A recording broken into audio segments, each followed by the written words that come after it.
We find unfortunately today, many Muslims, they say, or they have in their hearts doubt, or they have bad thoughts about their Creator subhanahu wa ta'ala. They're full of doubt regarding the fact that everything that has happened, everything that will happen, and that nothing will happen except that it has been preordained and predestined by Allah subhanahu wa ta'ala. So we believe that things happen because Allah decrees them. And that doesn't mean that Allah loves evil. Allah only loves good, but Allah allows evil to happen for a wisdom that is with Him alone. I have heard with my own ears people saying, doesn't Allah know what is happening in Palestine, in Kashmir? Doesn't Allah see the bloodshed of our Muslim brothers dying? Of our mothers and our sisters being raped in various parts of the world? Doesn't Allah see this? Doesn't He hear the cry of the orphan whose father has been killed, whose uncles and grandfathers have been killed, slaughtered in front of him? Doesn't Allah hear the cry of these orphans? They say, where is the izzah?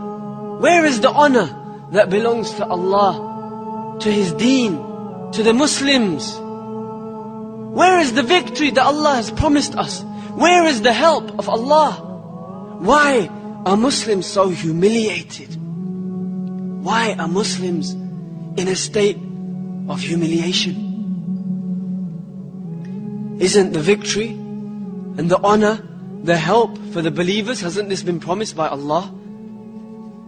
Hasn't He promised us establishment in the earth? So they ask the scholars, the da'is, and the students of knowledge, where is this victory? Where is this honor? The kuffar, they say, are those who seem to have honor, who seem to have the upper hand, who seem to be victorious. The answer, my brothers and sisters, is that certainly these events happen. And certainly along with these events we must realize that nothing happens in this universe except by the qadr of Allah, by the knowledge of Allah, by the will of Allah, and by the wisdom of Allah subhanahu wa ta'ala. We are not more merciful to the oppressed than Allah.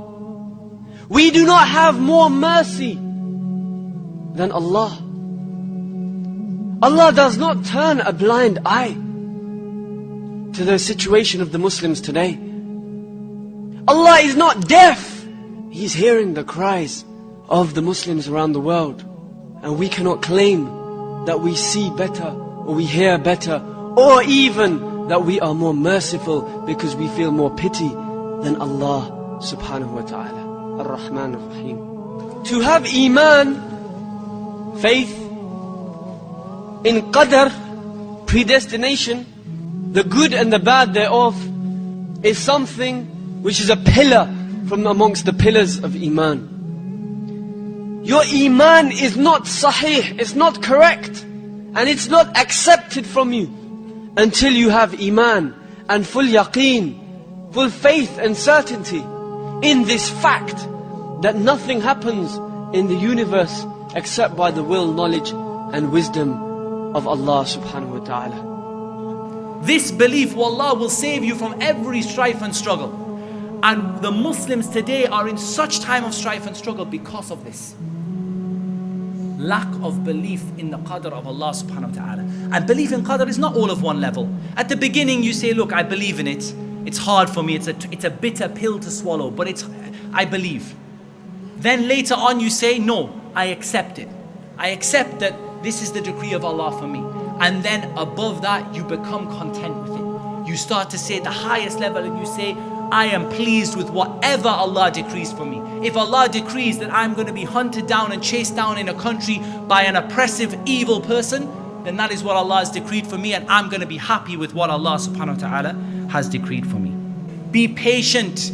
because your final destination is Jannah. This is what we say to the believers today that are being tried. Be patient, because your final destination is Jannah.